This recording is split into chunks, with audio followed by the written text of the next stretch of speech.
Hello students, how are you? This is Sajid Malik. I am starting MCQs in the mathematics for a class 10th. As per the latest revised syllabus according to CBSE 2023 to 2024. प्यारे बच्चों, आज मैं आपके लिए MCQ की class लेकर आया हूँ जो मेरी नज़रों में बोर्ड के लिए सबसे इम्पोर्टेंट क्वेश्चंस हैं। तो स्टूडेंट्स, हम स्टार्ट करते हैं। Question number 1, let P be a prime number, the sum of its factor. अगर कोई प्राइम नंबर P है बेटा, तो उसके फैक्टर्स का सम कितना होता है, हमको इसका जवाब देना है इसके अकॉर्डिंग।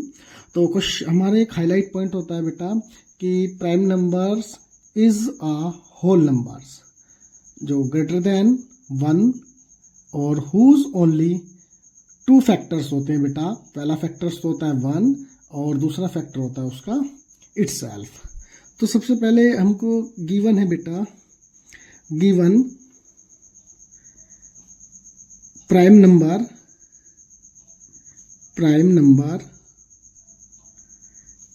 Is P। तो factors of P are 1 and itself means P। According to question, the sum of its factor, here are 2 factors 1 and P, so then sum of factors is equal to 1 plus P या फिर बेटा P plus 1। This is option number C is right। Next question है बेटा, question number 2, P be a prime number. Already हम पढ़ चुके हैं बेटा कि प्राइम नंबर कौन से नंबर होते हैं जिसके 2 फैक्टर्स होते हैं, एक तो 1 होता है और एक इटसेल्फ होता है। तो फिर P be a prime number, तो then the quadratic equation having its factor as zeros. आपको क्या बताना है कि P अपने आप में एक प्राइम नंबर है जिसके फैक्टर्स का क्वाड्रेटिक इक्वेशन क्या होगा, आपको इसका जवाब देना है। तो already we are discuss in question number 1 बेटा कि फैक्टर्स of P, factors of P are, first is 1 and second is itself means P बेटा। अब ऑलरेडी हम जानते हैं कि जब जिसके 2 फैक्टर्स मालूम होते हैं तो आप उसकी क्वाड्रेटिक इक्वेशन कैसे बना सकते हैं। तो जनरल फॉर्म होता है बेटा क्वाड्रेटिक इक्वेशन। तो अ क्वाड्रेटिक इक्वेशन तो क्या होता है बेटा, x² minus sum of zeros plus product of zeros is equal to 0। तो यू कंसिडर बेटा कि this is a alpha and this is a beta. तो then you put this implies that x² minus alpha is beta 1, beta is P into x plus alpha is beta 1, beta is P is equal to 0। तो then equation will be x² minus P plus 1 into x plus P into 1 P is equal to 0। This is a required quadratic equation. तो we see the option बेटा x² minus P plus 1 into x plus P is equal to 0। तो this is option right, option B is right बेटा। Clear? Okay, तो we discuss बेटा about next question, question number 3। जितनी भी questions कराए जा रहे हैं ना आपको, सारे क्वेश्चन एग्जाम के पर्पज से मोस्ट इम्पोर्टेंट है। जो होते बहुत आसान क्वेश्चन हैं, बट एग्जाम में आने के बाद हम कंफ्यूज हो जाते हैं कि होना कैसे होता है। तो इसलिए इस टाइप्स के क्वेश्चनों की प्रैक्टिस थोड़ा ध्यान से और समझ के करते हुए चलेंगे। ठीक है बेटा, मैं आपके साथ हूँ और आपकी प्रिपरेशन के लिए मैं रेगुलर आपके साथ रहूँगा। तो बेटा नेक्स्ट क्वेश्चन है, the exponent of 2 in the prime factorization of 144 इज। बेटा एक्सपोनेंट बताना है आपको 2 का, तो first of all we find the factor of 144। तो you know already the factor process बेटा। 2 first of all we divide by 2 से डिवाइड करेंगे आप 14 को, तो कितना आएगा बेटा 7, 2 2 जा 4, फिर 2 से डिवाइड करेंगे अगेन, 2 3 जा 6, तो बेटा एक 1 इधर शिफ्ट हो जाएगा, तो 2 6 जा 12, फिर अगेन 2 से डिवाइड करेंगे आपका 18, अगेन 2 से डिवाइड करें बेटा 9, again this is number is divide by 3, 3 3 जा 9 और 3 3 जा 9 एंड 3 1 जा 3 बेटा। तो factor of 144 is equal to बेटा 2 इंटू 2 इंटू 2 इंटू 2, 1 2 3 4 एंड बेटा 3 इंटू 3, 2 टाइम्स 3 आया बेटा। अब इफ अगर हम इसको एक्सपोनेंट की फॉर्म में लिखें तो आप कैसे लिख सकते हैं बेटा, 2 कितनी बार आ रहा है मल्टीप्लाई में, 1 2 3 4, यानी 4 टाइम्स आ रहा है, तो 2 रेज द पावर 4 इंटू 3 कितने टाइम्स आ रहा है बेटा, 2 टाइम्स आ रहा है, तो 3 रेज द पावर 2। तो क्वेश्चन में क्या पुटअप किया है हमसे, क्वेश्चन में पुटअप किया है बेटा कि द एक्सपोनेंट ऑफ 2, यानी कि 2 की पावर, यानी 2 की घात कितनी है बेटा, तो 2 की पावर कितनी आई है यहाँ पर 4, तो ऑप्शन इज बी राइट है। क्लियर है ना। तो बेटा इसके बाद हम नेक्स्ट क्वेश्चन लेते हैं, question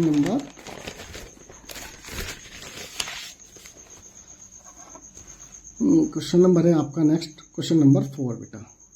okay, if 2 positive integers, अगर हमारे पास 2 पॉजिटिव इंटीजर्स हैं, क्या है वो, एक m है, दूसरा क्या है बेटा n है, are expressible in the form of, अगर m हमारा बेटा किसकी फॉर्म में लिखा हो, p into Q raise the power 3 and n is equal to किस फॉर्म में लिखा हुआ हो, p raise the power 3 into Q square. तो where p and q are prime numbers. Already you know बेटा प्राइम नंबर्स क्या होते हैं, प्राइम नंबर्स के जिसके 2 फैक्टर्स होते हैं, एक तो 1 होता है और एक उसका इटसेल्फ होता है। ठीक है ना। और देन आपको फाइंड आउट करना है HCF MN। बेटा इसको हम एक छोटा सा ट्रिक कंसेप्ट है मेरा, मैं उसके अकॉर्डिंगली बता सकता हूँ आपको, तो आप उसको कैसे सोल्व आउट करेंगे, इसकी क्या प्रोसीजर है। देखो बेटा, जब भी कोई एक्सपोनेंट की फॉर्म में लिखा मिले आपको, तो क्या करना होता है कि यहाँ पे आप देखो p इधर भी है बेटा, p इस फॉर्म में भी इधर है, तो जब भी कभी आपको HCF पूछे, क्या पूछे आपको, HCF पूछे, और H का मतलब होता है हाईएस्ट, हाईएस्ट का जस्ट अपोजिट लेके चलते हैं आप मिनिमम। तो यहाँ पे देखो p की पावर सबसे कम कौन से में है बेटा, p की पावर 3 या p, ओनली p है ना। तो बेटा आपको बताना है कि HCF of m, n is equal to, तो p रेज द पावर 3 और p में किसकी पावर कम आ रही है बेटा, p की, तो हम लेंगे only p raise the power 1 वाला। ठीक है, और इसमें क्यू स्क्वायर और क्यू क्यूब में किसकी पावर कम आ रही है बेटा, क्यू स्क्वायर की, तो इनटू में आ जाएगा बेटा क्यू स्क्वायर, तो आपका ये आंसर हो जाएगा p क्यू स्क्वायर। तो इसमें ज़्यादा सोचने का कोई वो वाली बात नहीं है, क्योंकि इसमें सिंपल सा प्रोसेस लगाओ, अगर आप प्राइम फैक्टर वाले रूल के अकॉर्डिंग करोगे तो बहुत ज़्यादा टाइम लग जाएगा। बस छोटी सी बात याद रखना है कि HCF के अंदर जो भी वेरिएबल की पावर या किसी भी नंबर की पावर हो, वो कम होनी चाहिए, वही आपका वैल्यू लेनी है उन दोनों में से आपको, और फिर उनके बाद में मल्टीप्लाई कर देना है। ठीक है ना। ओके, नेक्स्ट क्वेश्चन नंबर 5 बेटा, a is equal to 2 raise the power 2 into 3 raise the power x है बेटा, और b इज इक्वल टू क्या है, 2 raise the power 2 into 3 into 5, और c इज इक्वल टू दिया है आपको 2 raise the power 2 into 3 into 7, and LCM भी मालूम है हमको बेटा, LCM of a b and c is 3780 है बेटा। तो then what is the value of x। तो बेटा इस टाइप के क्वेश्चन को सॉल्व करने के लिए सबसे पहले आपको क्या करना है कि जो भी यहाँ की वैल्यू गिवन है बेटा, सबसे पहले इसके फैक्टर करें। क्या करें इसके, सबसे पहले आप इसके फैक्टर करेंगे। फैक्टर कैसे करते हैं आप अच्छे से जानते हैं बेटा। 3780 को आप डिवाइड करें, सबसे पहले आप 2 से डिवाइड करेंगे तो कितना आएगा आपके पास, और 2 1 जा 2 और 2 8 जा 16 बेटा, और 2 9 जा 18 और 0 का 0 रह जाता है आपका। फिर अगेन 2 से डिवाइड करो, 2 9 जा 18 है ना बेटा, और 2 4 जा 8 और बेटा 2 5 जा 10। अगेन डिवाइड करेंगे आप इसको बेटा 3 से डिवाइड करेंगे, 3 3 जा 9, 3 1 जा 3 और 3 5 जा 15। फिर अगेन इसको 3 से डिवाइड कर देंगे बेटा, 3 1 जा 3 और 3 5 जा 15। जब दो नंबर कंटिन्यू डिवाइड हो जाते प्रॉपरली तो एक 0 बीच में लेके फिर 3 5 जा 15 चल जाता है। फिर अगेन 3 से डिवाइड करेंगे आप, 3 3 जा कितना जाएगा बेटा 9 और एक जाएगा 3 5 जा 15। फिर अगेन इसको डिवाइड करें किससे आप, 5 से डिवाइड हो जाएगा, 5 7 जा 35 और बेटा 7 1 जा 7। तो आप देखें क्या लिखा है कि एलसीएम ऑफ एबीसी लिखना है बेटा। तो सबसे मेन बात क्या है कि देखो ये तो आपको गिवन है ना, LCM of ABC is equal to 3780। तो आप नोटिस करो कि जब एक्सपोनेंट की फॉर्म में लिखी हो ना तो आपको क्या करना है, देखो एल का मतलब होता है लीस्ट, लीस्ट का मतलब होता है बेटा कम। तो याद रखना कि जब भी कोई एक्सपोनेंट में एक्सपेंशन दिया हो ना आपको, तो जिसकी पावर ज़्यादा हो आपको पहले वो लेके चलना है। देखो ए में देखो आप 2 रेज़ द पावर 2, बी में देखो 2 रेज़ द पावर 2, सी में देखो 2 रेज़ द पावर 2, यानी तीनों में सेम वैल्यू आ रही, तो कोई प्रॉब्लम नहीं है। तो एलसीएम ऑफ एबीसी का निकालने के लिए क्या होगा बेटा कि 2 रेज़ द पावर 2 आ गया, फिर इनटू, फिर 3 का देखिए आप 3 रेज़ द पावर एक्स, यहाँ पे क्या आ रहा है बेटा 3 रेज़ द पावर 1, यहाँ पे कितना आ रहा है 3 रेज़ द पावर 1। तो इन तीनों में कौन सा सबसे बड़ा नजर आ रहा है आपको, देखो 3 raise the power x obviously बड़ा होगा बेटा, तो 3 रेज़ द पावर एक्स आ जाएगा आपके पास में। देखो और तो ऐसा कोई नहीं है जो तीनों में सेम मैचिंग करता हो, बाकी जो बच गए हैं ना उनको डिक्टो ऐसे लिख लीजिएगा आप। तो क्या आ रहा है यहाँ पर, क्या बचा हुआ बेटा 5 और इधर क्या बचता है आपका बेटा 7, और बाकी इधर क्या बच गया, इसके फैक्टर्स अभी किए थे हमने। देखो ये कितना आए थे बेटा 1 2, यानी 2 रेज़ द पावर 2, और बेटा 3 के कितना आए थे 1 2 3, तो 3 के कितना आ गए 3 रेज़ द पावर 3, और बेटा बाकी रिमेनिंग पार्ट ऐसे कैसे आ जाएंगे 5 × 7। आपको क्या नजर आ रहा है 2 की पावर 2, 2 की पावर 2 सेम आ रहा है, 3 रेज़ द पावर एक्स, तो 3 रेज़ द पावर 3, 5 × 7। तो आपको क्या नजर आया बेटा कि 3 रेज़ द पावर एक्स है, तो यहाँ 3 रेज़ द पावर कितना आ रहा है आपका 3 आ रहा है। तो इस हिसाब से आपकी एक्स की वैल्यू भी कितनी होनी चाहिए, यहाँ पर 3 होनी चाहिए। देखो इस तरीके से करेंगे तो बहुत जल्दी हो जाएगा आपका। तो ऑप्शन कौन सा मैच करता है आपका, option number D is right answer है।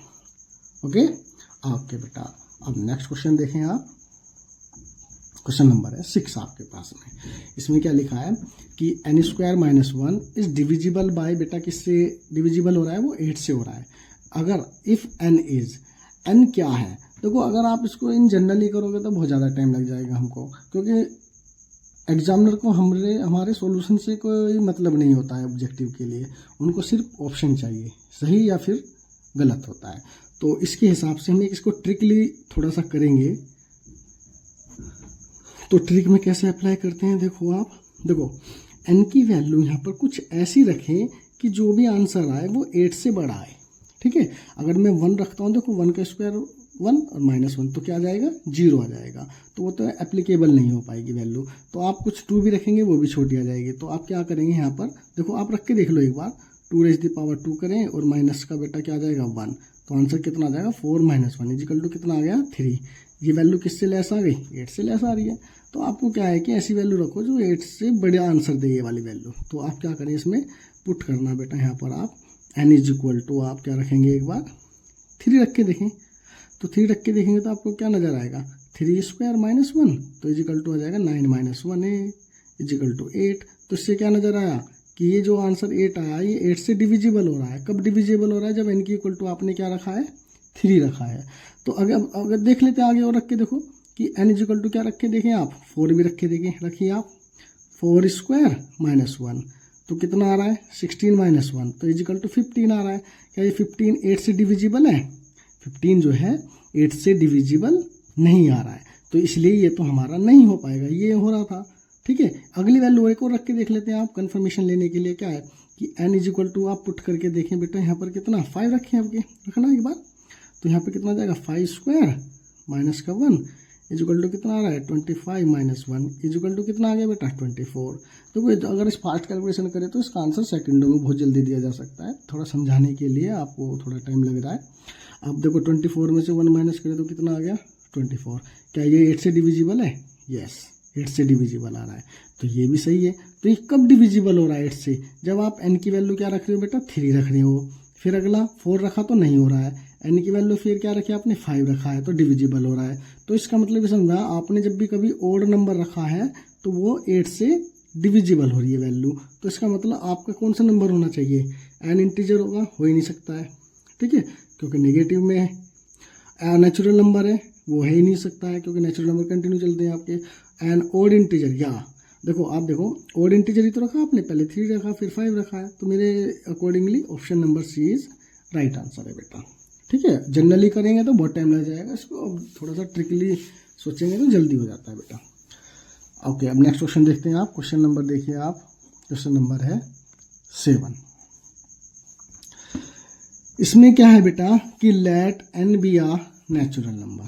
n क्या गिवन है? एक नेचुरल नंबर है, तो then the LCM of n and n+1। देखो सबसे पहले बात समझ में आनी चाहिए कि n क्या बोल रहा है। n अपना कोई एक नेचुरल नंबर होता है, ठीक है ना। तो देन द एलसीएम बताना है ऑफ n, n+1 का, ठीक है। तो बेटा एक बात देखो, आपको एक नोट पॉइंट लिखा है मैंने, इसको ध्यान से समझना। अगर a और b, a and b are relative prime number हो, तो रिलेटिव प्राइम कब होते हैं? जब किन्हीं दो नंबर का एचसीएफ क्या आ जाए 1 आता है, तो वो रिलेटिव प्राइम होते हैं, ठीक है बेटा। अब ये रिलेटिव प्राइम कब होते हैं? देखो एक कॉन्जिक्यूटिव नंबर्स आ रहे हैं। कॉन्जिक्यूटिव का मतलब होता है जैसे कि आपने सबसे पहले एक बार n की जगह आपने क्या करा बेटा 1 ले लो आप, सपोज दैट। तो एलसीएम ऑफ किसका 1 का, और 1+1 कितना आ रहा है 2 हो जाएगा। तो कितना हो जाएगा बेटा? ये निकल के आ जाएगा एलसीएम ऑफ 1, 2। तो ऑब्वियसली 1 और 2 कैसे नंबर हैं? दोनों के दोनों आपस में कॉन्जिक्यूटिव है ना, कि एक 1 के बाद क्या आता है 2 आता है। अगर आप यहाँ पे n की जगह 2 रखोगे तो 2 और 2+1 हो जाएगा, तो कितना हो जाएगा 3, 2 3। तो यहाँ भी एलसीएम कितना का आएगा 2 और 3 का। दोनों कैसे नंबर है बेटा? कॉन्जिक्यूटिव। तो इसलिए मैंने ये बात लिखी हुई है पहले, अगर दो नंबर ए और बी कैसे हो आपस में रिलेटिव प्राइम हो, तो एलसीएम ऑलवेज क्या होता है? इनका प्रोडक्ट आता है। देखो अगर मैं एलसीएम पूछूं ना, तो इसलिए निकल के आएगा एलसीएम ऑफ n, n+1। तो इजिकल टू क्या आता है बेटा? इनकी प्रोडक्ट के इक्वल आ जाएगा, अगर दोनों आपस में कैसे हो रिलेटिव प्राइम होते हैं। और रिलेटिव प्राइम का मतलब होता है कि n का और n+1 का एचसीएफ क्या आएगा 1 आएगा। क्यों? क्योंकि दोनों के बीच में कॉमन फैक्टर क्या है 1। तो इसीलिए LCM of n, n+1 is equal to क्या हो जाएगा n इंटू n+1। तो ऑप्शन आपका कौन सा बैठेगा इसके अकॉर्डिंगली? n into n+1। तो option number C is right answer है। ये क्वेश्चन थोड़े से थिंकिंग बेस्ड क्वेश्चन है बेटा, बेसिक वाले और स्टैंडर्ड वाले फॉर स्पेशली। स्टैंडर्ड वाले जरूरी है क्योंकि 20 मार्क्स लेने का मतलब है बेटा थोड़ा डीप नॉलेज होना जरूरी है टॉपिक के लिए, ठीक है बेटा। ये नोट पॉइंट लिखे हुए हैं दोनों, मोस्ट इंपॉर्टेंट पॉइंट है। 100% इस टाइप का क्वेश्चन आना है आपका। तो नेक्स्ट देखते हैं क्वेश्चन बेटा अपना। क्वेश्चन नंबर है बेटा अब 8 देखें आप क्वेश्चन बेटा। A mathematical exhibition is being conducted in your school, ठीक है, and one of your friend is making a model of a factor tree। आपका कोई एक फ्रेंड है जो एक मॉडल बनाता है, किस फॉर्म का बनाता है? ये फैक्टर ट्री बोलते हैं बेटा इसको। तो इसके बेस पे मैंने 3 क्वेश्चन रखे हैं। वो मैंने इसलिए रखे हैं क्योंकि क्वेश्चन किसी भी फॉर्म में और कैसे भी पूछा जा सकता है। तो आप थोड़ा ध्यान देंगे कि आपसे पूछा क्या है क्वेश्चन के अंदर कि what will be the value of x। तो सबसे पहले इस फैक्टर ट्री को समझो। देखो क्या होता है फैक्टर ट्री का मतलब होता है कि अगर ये x जो है ना बेटा, इसको एक्सपेंड किया गया है फैक्टर की फॉर्म में। किस किस के फैक्टर की फॉर्म में लिखा गया? 5 के और आपका 2783 के फैक्टर की फॉर्म में लिखा गया है। कहने का मतलब आपका बेटा x किसकी फैक्टर की फॉर्म में है? x जो है वो फैक्टर की फॉर्म में लिखा हुआ है 5 × 2783, ठीक है ना। और सिंपल x की वैल्यू निकल जाएगी आपकी। तो मल्टीप्लाई करके देखें तो आप कितना आ जाएगा बेटा 5 3 जा 15, कैरी 1 5 8 जा कितना जाएगा आपका 40 और एक आ जाएगा 41। तो कहने का मतलब पूरा आंसर आ जाएगा 13915। तो मल्टीप्लाई कर लेना, आपका आंसर आ जाएगा। तो इसके हिसाब से आपका आंसर कौन सा मैच होता है बेटा? Option number B is right answer. क्या समझे? एक बार और देखिएगा कि x जो एक्सपेंड किया गया है वो है 5k और 2783 की फैक्टर की फॉर्म में लिखा गया है। और इसी टाइप से बेटा आपका 2783 को किसकी फॉर्म में लिखा गया है मल्टीप्लाई की? 5y और 253 के। तो अगर क्वेश्चन में क्या पूछा है यहाँ पे, what will be the value of y, तो y की वैल्यू आप मुझको निकाल के बताना है और आप मुझे कमेंट बॉक्स में आंसर देना है इसका क्या ऑप्शन आएगा। ठीक है बेटा, ये क्वेश्चन आप लोग करेंगे और मुझे रिप्लाई देना है। आप लोग देखते हैं आप कर पाते हैं नहीं। तो इसके अकॉर्डिंगली ये क्वेश्चन है बेटा, अगर आप नहीं देख पाए हैं दोबारा देख लो कि what will be the value of y। तो ये y की वैल्यू कब निकल पाएगी आपकी? देखो आप देखो ध्यान से फिगर देखो बेटा, 2783 को किसकी फैक्टर की फॉर्म में लिखा गया है? y के और 253 के। कहने का मतलब आपका 2783 जो है बेटा वो किसकी फॉर्म में लिखा गया है? 2783 को लिखा है आपने y इंटू 253। अब इस कैलकुलेशन को सोल्व करके y की वैल्यू निकालनी है आपको। 2783 डिवाइड बाय 253, ये आपका SW इसका आंसर मुझे बताना है आपको कि आंसर कौन सा ऑप्शन है इसका। ठीक है बेटा, कमेंट बॉक्स में इसका आंसर देना आपको। और एक और है बेटा, इसमें मैंने एक क्वेश्चन और ऐड किया है आपके लिए, ये है क्वेश्चन नंबर 8 का थर्ड वाला part. What will be the value of z, कि z की वैल्यू क्या होगी। अब एक बार और फिगर को देखें बड़ा ध्यान से, आप देखिए देखो क्या नजर आ रहा है आपको। 253 को किस किस की फैक्टर की फॉर्म में लिखा गया है? 11 के और z की फॉर्म में लिखा गया है। तो कहने का मतलब आपका इससे क्या नज़र आता है बेटा कि आपने देखा यहाँ पे 253 को मैंने किस किस की फॉर्म में लिखा है? ये 11 और z की फॉर्म में लिखा हुआ है। तो मैं क्या लिख सकता हूँ बेटा कि आप लिख सकते हैं इसको इसी के अकॉर्डिंग कि 253 is equal to 11 into Z. अब इसको सोल्व आउट करके देखो आप एक बार, जेड की वैल्यू निकालें यहाँ से। Z is equal to 253 divide by 11।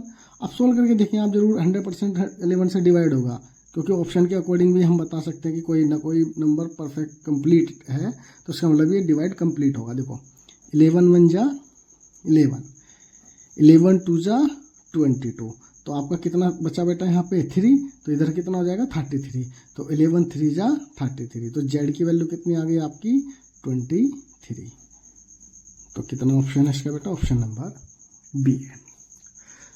जैसे मैं आपको ये बता रहा हूँ ना बेटा, इसी टाइप के क्वेश्चंस भी मैं आपको दूंगा, साथ में आप इनका रिवाइज करते रहिएगा। क्वेश्चन की डिजिटें चेंज होती हैं, फॉर्मेट और पैटर्न जो है डिक्टो वही रहता है। आप लोग थोड़ा सा मेहनत करेंगे तो 100% आप कर पाएंगे, मुझे उम्मीद है आप लोगों से। तो बेटा देखो 20 क्वेश्चन आप ऑब्जेक्टिव लाने का मतलब समझते हैं कि 20 मिनट में करने हैं आपको। 1 मिनट सिर्फ एक ऑब्जेक्टिव को देना है, बाकी कुछ क्वेश्चन तो ऐसे होते हैं कि देखो आंसर देना है। ठीक है बेटा, तो उनके साथ साथ मैं आपको इनकी ट्रिकें भी बता रहा हूँ और आगे मैं और बेटर बताऊँगा। तो थोड़ा सा पहले आप जनरल मेथड को समझिए, फिर उसके बाद आपका शॉर्ट वे भी समझ में आने लगेगा आप लोगों को। एक क्वेश्चन और है, लास्ट क्वेश्चन लेते हैं बेटा। ठीक है, क्वेश्चन नंबर है आपका ये 9। थोड़ा ध्यान से समझेंगे, है कुछ नहीं क्वेश्चन के अंदर, पर थोड़ा कन्फ्यूजन में डाला हुआ है बात बोल के। देखो क्या गिवन है कि A square is equal to है आपको 23/25। क्या गिवन है? A square is equal to 23/25। Then A is, तो अब ए के बारे में पूछा है कि ये बताओ कि ए स्क्वायर की वैल्यू जब ये है 23/25, तो देन ए क्या है? फिर ए को पूछा है उसने कि रेशनल नंबर है, इरेशनल है, होल नंबर है, इंटीजर है। तो देखो आप बहुत अच्छे से जानते हो कि बेटा कि अगर मुझको क्या पता है कि वी हैव, मुझे क्या गिवन है कि A square is equal to 23/25 है। अच्छे से जानते हैं आप लोग। तो आपको ये मालूम है कि जब ए की वैल्यू निकालोगे तो स्क्वायर को इधर शिफ्ट कर दोगे, तो बेटा क्या आ जाएगा? Square root of 23/25। अब यहाँ पे स्क्वायर रूट आने की वजह से प्लस माइनस के बारे में नहीं सोचना है हमको। बताओ क्यों? क्योंकि देखो यहाँ पर हमारे लिए किसकी बात कर रहा है? रेशनल की बात कर रहा है, इरेशनल की बात कर रहा है, होल नंबर की बात कर रहा है, इंटीजर की भी बातें कर रहा है। तो उसके लगाने से पहले आप इसको प्रॉपर सोल्व करके देखें एक बार। देखो 23 का स्क्वायर रूट निकाल सकते हैं, निकल सकता है, बट डेसिमल फॉर्म में आएगा। तो this is not a perfect square number बेटा। तो एंड 25 का स्क्वायर रूट क्या आएगा, आप ऑलरेडी जानते हो कि 5, क्योंकि 25 जब परफेक्ट स्क्वायर नंबर है। तो आप ये बताओ, देखो आपने डेफिनेशन पढ़ी होगी इरेशनल नंबर के अंदर कि जिन नंबर्स का आप परफेक्ट स्क्वायर नहीं निकाल सकते वो नंबर इरेशनल होते हैं। और साथ में बेटा एक नोट पॉइंट होता है आपका कि जब भी कोशेंट ऑफ क्या होता है आपका कि quotient of irrational and rational is always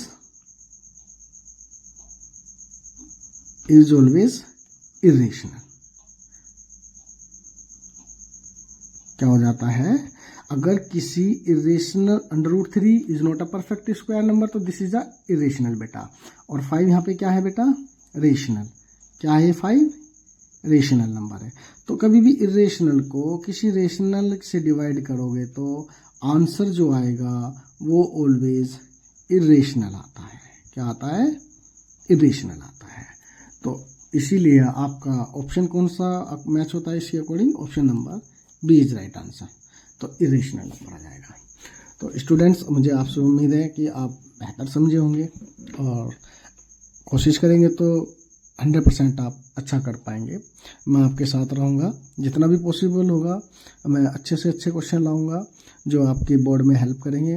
ये मैं गारंटी देता हूँ कि आप लोग जब ये क्वेश्चन करके जाएंगे ना एग्ज़ाम में तो खुद फील होगा आप लोगों को कि हाँ बिल्कुल मलिक सर ने बहुत अच्छे से कराए थे और हमें मालूम है कि कैसे करना है इनको। ठीक है बेटा, ओके बाय।